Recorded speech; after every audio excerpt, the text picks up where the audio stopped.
On enchaîne sur, si je ne me trompe pas, la quatrième intervention. On va un petit peu au pas de charge, vous nous en excuserez. Et donc là, on part dans une toute autre direction géographique, du côté du Lot et de la Dordogne. On vous écoute, donc Jean-Claude Laignac, conseiller départemental de Corrèze et chargé du tourisme, administrateur des speeders, et Marilène Privat. Vous me faites signe que...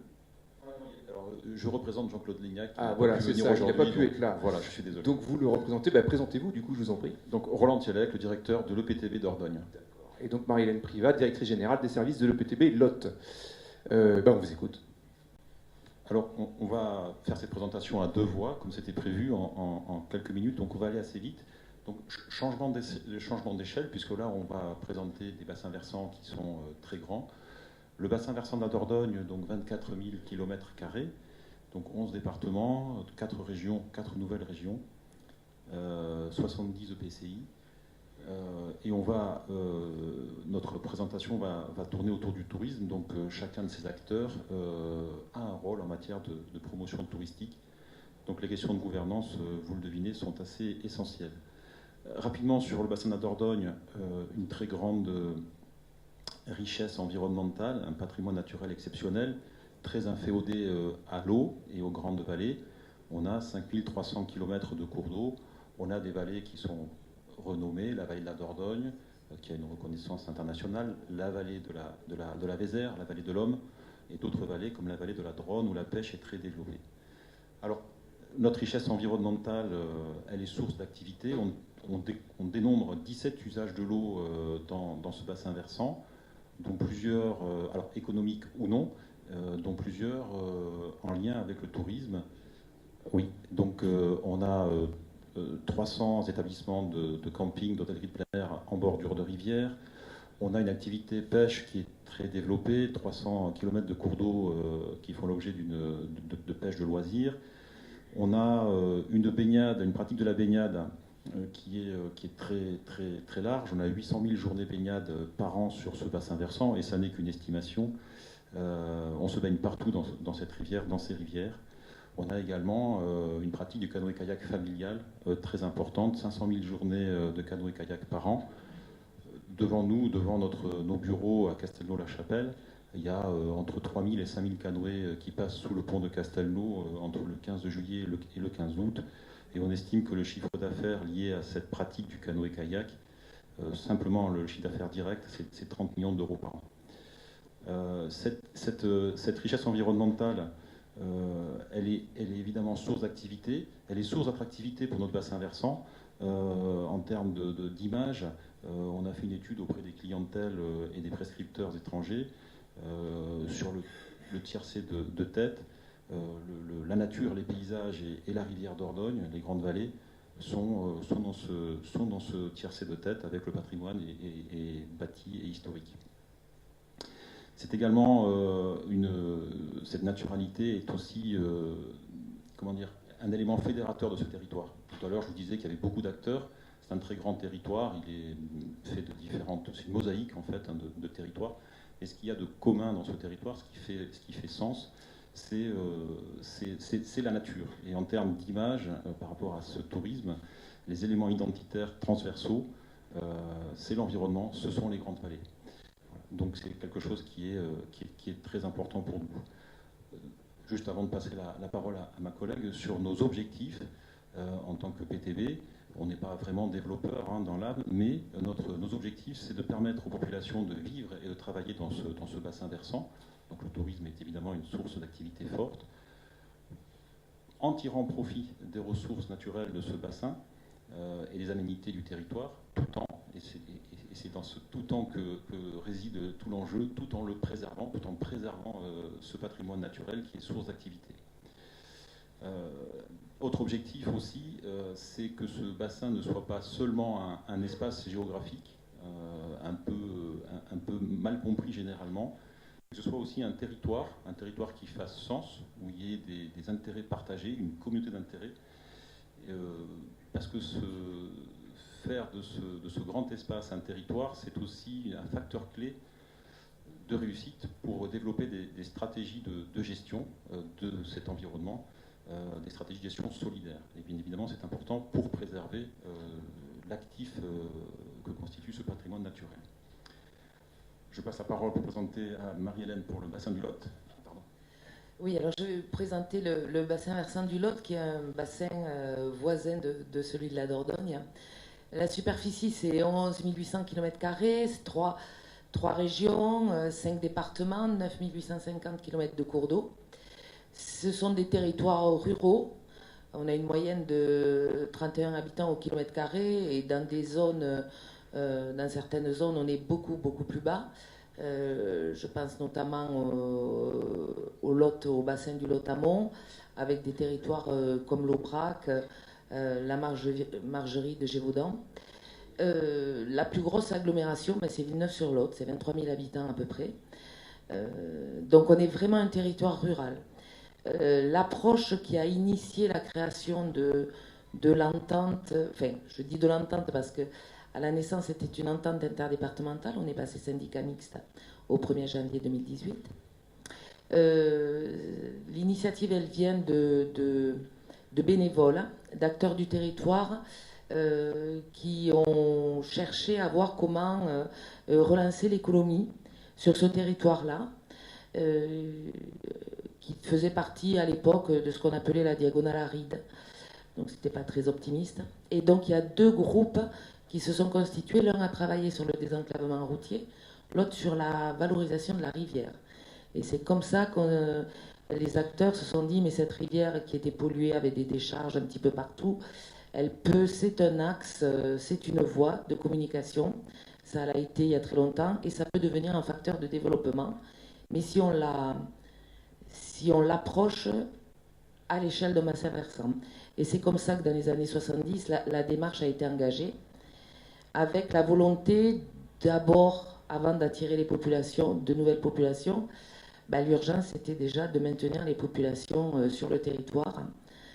Et c'est comme ça qu'il a été décidé de développer le tourisme, parce qu'on n'a pas de très très grosses industries, on ne va pas attirer des multinationales sur le territoire, c'est pas l'objectif. Mais conscient de cette richesse-là, ça a été de vouloir développer le tourisme dans la vallée, mais à partir de cette nouvelle entité géographique qu'est le bassin versant, avec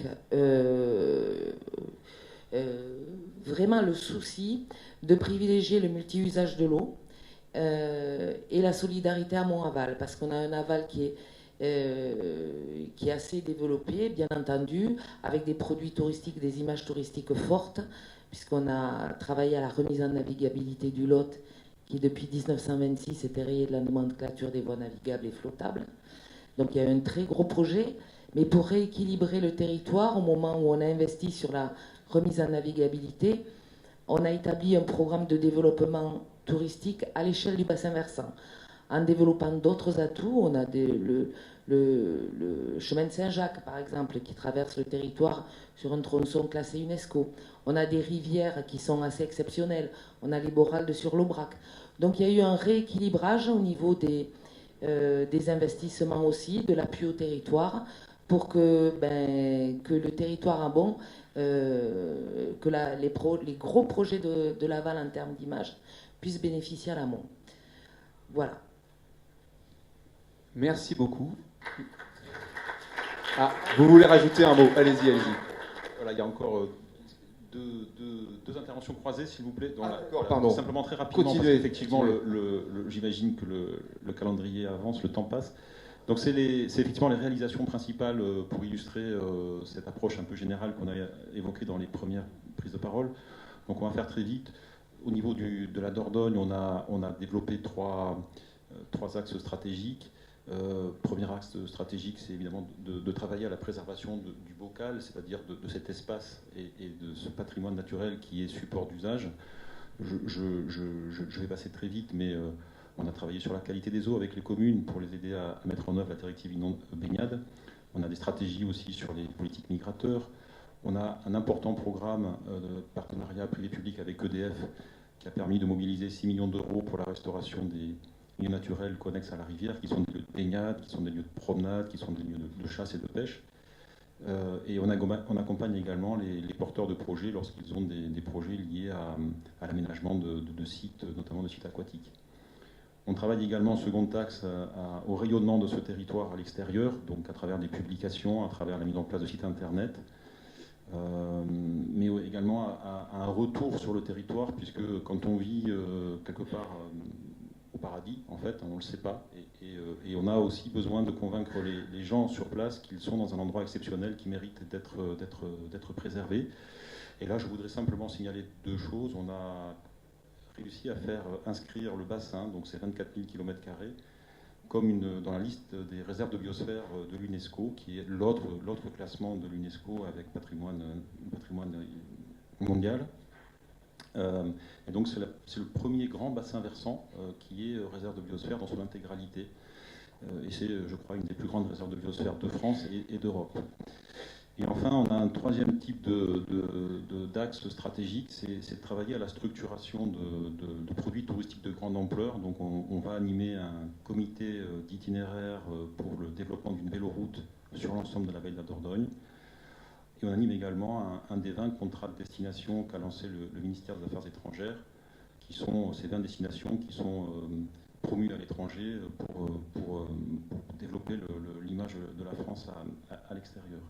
Le dernier aspect également, beaucoup de navigation, et on gère le domaine public fluvial sur près de 500 km, ce qui nous permet de mettre cette gestion au service des projets de développement locaux.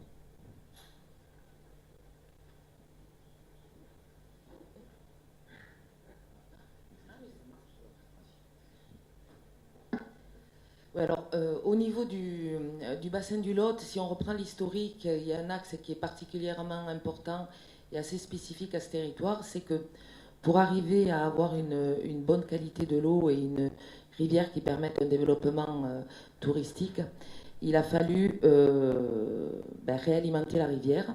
Donc il y a eu beaucoup de tractations pendant quelques années et il y a une convention de soutien des étiages qui a été signée en 1989 avec EDF. Depuis, aucun arrêté de restriction d'eau n'a été pris sur l'axe Lot. On a une commission mixte de soutien des étayages donc, qui réunit tous les acteurs. Il est hors de question de privilégier un usage par rapport à un autre. Et notre rôle dans cette commission mixte, c'est de s'assurer donc du bon partage de l'eau.